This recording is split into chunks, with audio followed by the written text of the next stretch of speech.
নমস্কার, আমি শাশ্বতী। সবাইকে জানাই আন্তরিক শুভেচ্ছা। সবাই সুস্থ থাকুন, ভালো থাকুন, আনন্দে থাকুন। গতকাল হ্যাশট্যাগ আমরা সকলের যেটা টপিক ছিল সেটা হচ্ছে বাচ্চাদের, যে বাচ্চাটা একটু গোয়ার তাকে কি আলাদাভাবে কোনো দেখতে হবে, আর যে বাচ্চাটা সব সাধারণ তাকে আলাদাভাবে, এরকম একটা কিছু ছিল, ঠিক সঠিক মনে পড়ছে না। দিয়েছিল আমাদের বন্ধু জেবা হাসান। তো ওটা আমার করা হয়নি। তো আজকে কিছু মন ভালো করা ছবির সাথে আমি একটুখানি ভয়েস ওভার দিচ্ছি। এটা তো একদমই ঠিক। আমি মানে মা তো ভগবানের রিপ্রেজেন্টেটিভ। ভগবান একটা কথাই আছে, যেটা আমার কমিউনিটিতে দেওয়ার আছে, আজকেই বোধহয় দিয়েছি, যে ঈশ্বর তো সব জায়গায় আসতে পারবে না, তাই মাকে পাঠিয়েছে, মা হিসাবে পাঠানো হয়েছে তাকে, ঈশ্বরের প্রতিনিধি হিসাবে। কিন্তু মা তো ঈশ্বর যেমন আমাদের সব কথাই বোঝেন, পরমাত্মা সব কথা বোঝেন, মাও সেরকম সব কথাই বোঝে। তো হ্যাঁ, মানুষের যদি দুজন বাচ্চা থাকে, তার মধ্যে একজন হয়তো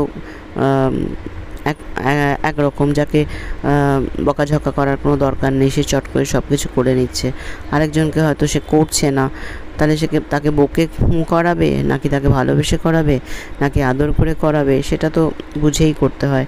যেমন কোনো বাচ্চা থাকে যে তাকে ভয় দেখালে, মারবো বললেই সে ভয়ের চোটে সে কাজটা আর করবে না, যে মারবে। কিন্তু আবার কিছু বাচ্চা আছে এতটাই জেদি যে মারবে, দাও, এক হাতে মারলে আরেক হাত বাড়িয়ে দেয়।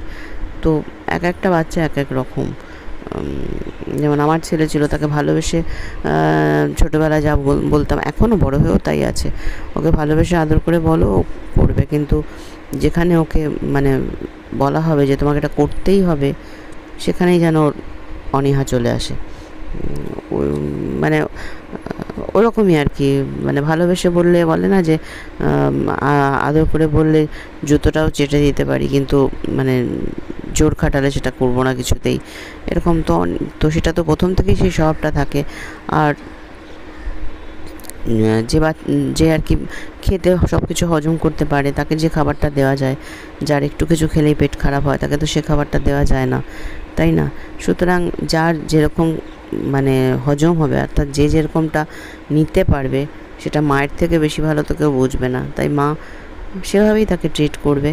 কিন্তু কখনোই এরকম করে বুঝিয়ে নয় যে তুমি অমুক বলে তোমাকে বেশি করছি, তুমি অমুক নয় বলে তোমাকে কম করছি, এরকম নয়। এটা বাইরে থেকে কখনোই বোঝা যাবে না, কিন্তু মা ভেতর থেকে বুঝতে পারবে কাকে কিভাবে করলে সে ঠিক থাকবে। এই ছবিগুলো হচ্ছে 28শে জানুয়ারি গিয়েছিলাম খিরাইতে, সেখানকার সব ফুলের ছবিগুলো চলছিল, তার সাথে আমি কথাগুলো বলছি।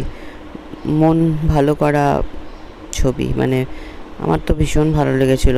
যদিও আমরা ভেতরটা খুব ঢুকিনি, কিন্তু বাইরে যেটুকুনি ছিলাম সেখানে এত ভালো ফুল, ভীষণ ভালো লেগেছিলো।